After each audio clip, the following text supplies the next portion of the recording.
Hello children, आप सभी का हमारे YouTube channel The Future Planner में स्वागत है। चिल्ड्रन, आज के इस वीडियो में पास्ट कॉन्टिन्यूअस टेंस आप पढ़ेंगे। सबसे पहले मैं बता दूं आपको कि पास्ट कॉन्टिन्यूअस टेंस जो है वो चिल्ड्रन केवल हमारे बोलने के लिए ही ज़रूरी नहीं है, बल्कि जो आप कहानी लिखते हैं, स्टोरी लिखते हैं, तो वो स्टोरी जो होता है वो लगभग आपका पास्ट इंडेफिनिट और पास्ट कॉन्टिन्यूअस पर ही आधारित होता है। तो ये पास्ट कॉन्टिन्यूअस आपको स्टोरी को बनाने में भी काफ़ी ज़्यादा हेल्प करेगा। तो चलते हैं पास्ट कॉन्टिन्यूअस को समझने के लिए। सबसे पहले चिल्ड्रन समझेंगे कि पास्ट कॉन्टिन्यूअस होता क्या है और इसका कब प्रयोग करते हैं। तो अगर कोई भी एक्शन जिसके अंत में हिंदी में रहा था, रही थी, रहे थे का प्रयोग हो, ये हमारे पुराने ज़माने से ही हम सीखते आ रहे हैं। तो ऐसा अगर बोध हो ना कहीं भी हिंदी सेंटेंस में, तो इसे ही हम पास्ट कॉन्टिन्यूअस टेंस कहते हैं।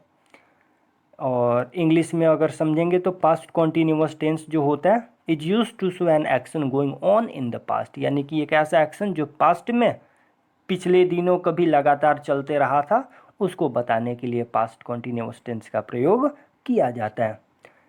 इसका स्ट्रक्चर जो होता है वो चिल्ड्रन होता है कि सबसे पहले सब्जेक्ट का यूज़ कर लेना, और इसमें एक्सुलरी वर्ब जो है वो वाज वर आता है।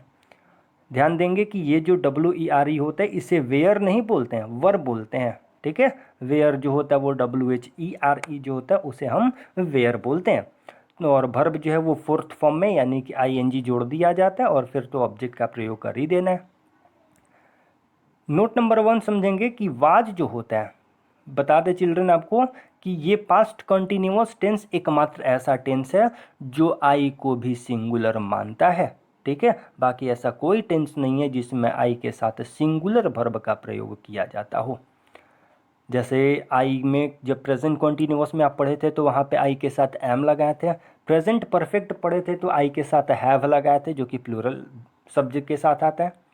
तो आई के साथ, ही के साथ, सी के साथ और इट के साथ, और अगर कोई भी सिंगुलर नाउन रहेगा तो उसके साथ वॉज का प्रयोग होता है।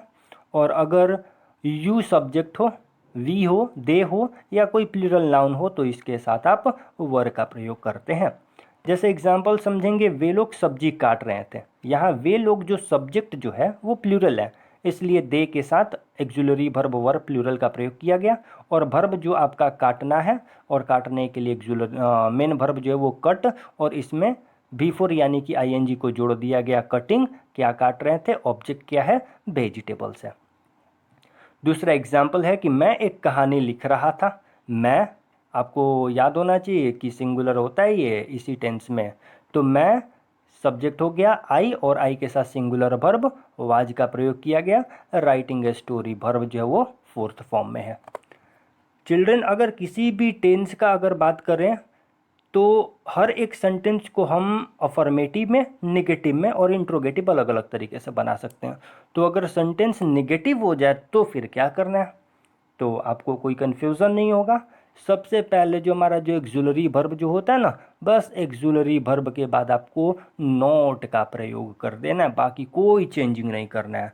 देखिए, सबसे पहले सब्जेक्ट हो गया, फिर एक्सुलरी वर्ब वाजवर हो गया, और इसके बाद हमको नॉट का प्रयोग कर देना है। नॉट आ गया ना, और नॉट के बाद वर्ब तो अपने ING फॉर्म में होगा ही, और लास्ट में ऑब्जेक्ट का प्रयोग कर देंगे। आते हैं एग्जाम्पल की तरफ। वे लोग मुझे परेशान नहीं कर रहे थे। सब्जेक्ट आपका वे लोग है, वे लोग के लिए दे हो गया। ये जो है वो प्लूरल है, इसलिए एक्सुलरी वर्ब वर का प्रयोग कर दिया गया। अब निगेटिव है तो निगेटिविटी को बताने के लिए नॉट का तो प्रयोग करना ही है ना, और वर्ब आपका फोर्थ फॉर्म, तो डिस्टर्ब में ING लगा दिया गया, और ये आपका ऑब्जेक्ट हो गया डिस्टर्बिंग में। एक और एग्जाम्पल समझते हैं। वह एक किताब नहीं लिख रही थी। ठीक है, तो सब्जेक्ट जो है वो आपका वह, जो कि सी हो गया, फीमेल है, और सी के साथ यहाँ पे इज होना चाहिए या वाज होना चाहिए, तो बिल्कुल वाज होना चाहिए, तो इसको हम लोग क्या कर देते हैं, वाज बना देते हैं।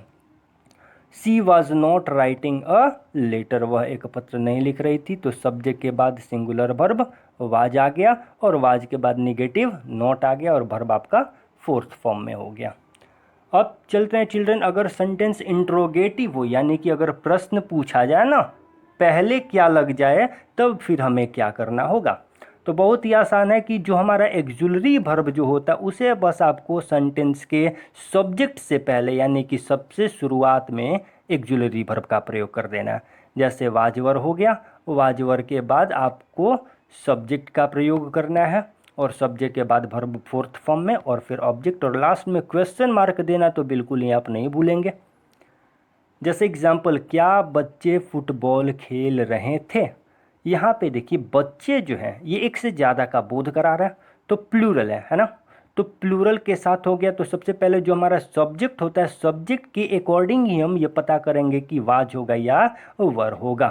तो यहाँ पे सब्जेक्ट जो है वो हमारा प्लूरल है इसलिए वर का प्रयोग कर दिया गया। सब्जेक्ट हमारा चिल्ड्रन हो गया और वर्ब जो है वो आपको आईएनजी में यूज़ करना है तो प्लेइंग हो गया और क्या खेल रहे थे ऑब्जेक्ट क्या है फुटबॉल और लास्ट में क्वेश्चन मार्क। एक और एग्जांपल, क्या तुम्हारे पिताजी तुम्हें पढ़ा रहे थे। यहाँ पे देखिए तुम्हारे पिताजी, पिताजी जो है वो सिंगुलर है। कुछ बच्चे जो हैं वो तुम्हारे देख करके यू सोच करके ना प्लूरल लगा देते, तो आप ऐसा गलती नहीं करेंगे। तो सब्जेक्ट हमारा सिंगुलर है, क्या के लिए वाज का प्रयोग हो गया।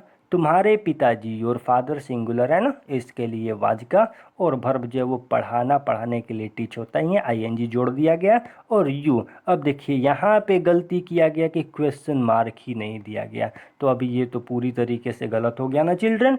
तो इसे हम लोगों को क्या कर देना है कि सही बना देना है। और सही कैसे बनेगा, जब हम क्वेश्चन मार्क दे देंगे तो बनेगा।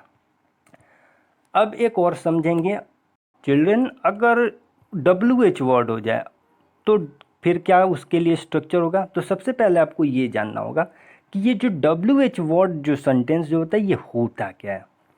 तो अगर सेंटेंस के बीच में कभी भी कब, कहाँ, कैसे, क्यों, क्या इनका प्रयोग हो ना प्रश्न पूछने के लिए तो इसे हम WH वर्ड कहते हैं।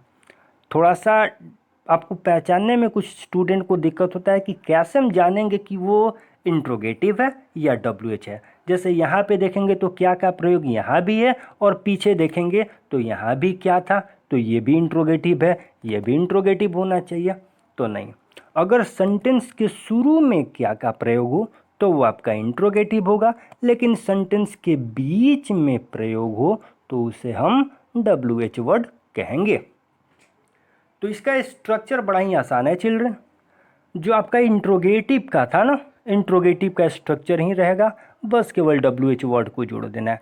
सबसे पहले WH वर्ड लिख देंगे, फिर एक्जुलरी वर्ब वाज वर आ जाएगा, इसके बाद सब्जेक्ट का प्रयोग कर देना और वर्ब तो आपका V4 यानी कि ING में रहता ही है और फिर ऑब्जेक्ट का प्रयोग करेंगे। एग्जाम्पल समझेंगे, आप लोग वहाँ क्यों जा रहे थे। यहाँ देखिए क्यों का प्रयोग प्रश्न पूछने के लिए है जो कि सेंटेंस के बीच में है। तो सबसे पहले WH वर्ड का यूज़ कर दिए वाई। आप लोग जो कि प्लूरल सब्जेक्ट है तो प्लूरल सब्जेक्ट के लिए वर हो गया और आप लोग सब्जेक्ट के लिए यू और वर्ब हमारा ING में यूज़ करना है इसलिए गोइंग और ऑब्जेक्ट क्या कहाँ जा रहे थे तो देयर। दूसरा एग्जाम्पल, वे लोग क्या खरीदने जा रहे थे। चिल्ड्रन यहाँ पे देखेंगे जो खरीदना जो है वो आपका वर्ब है और जाना ये भी वर्ब है, यानी कि एक सेंटेंस में दो वर्ब आ गया। अगर एक सेंटेंस में दो वर्ब आता है तो जो दूसरा वर्ब जो होता है ना उसको इन्फिनिटिव यानी कि टू के साथ वर्ब को जोड़ दिया जाता है। 2 + V1 को ही हम लोग इन्फिनिटिव कहते हैं। तो वे लोग या क्या खरीदने जा रहे थे, सबसे पहले क्या का इंग्लिश जो है व्हाट, एक्जुलरी वर्ब यूज़ करना है। वे लोग प्लूरल है इसलिए वर का यूज़ किया गया और फिर सब्जेक्ट वाट वर दे। मेन वर्ब जो है वो हमारा जाना है क्योंकि इसी के अंत में रहा था रही थी लगा है तो गोइंग हो गया और खरीदना जो कि दूसरा वर्ब आ रहा है तो इसको हम लोग इन्फिनिटिव यानी कि 2 + V1 से बना देंगे।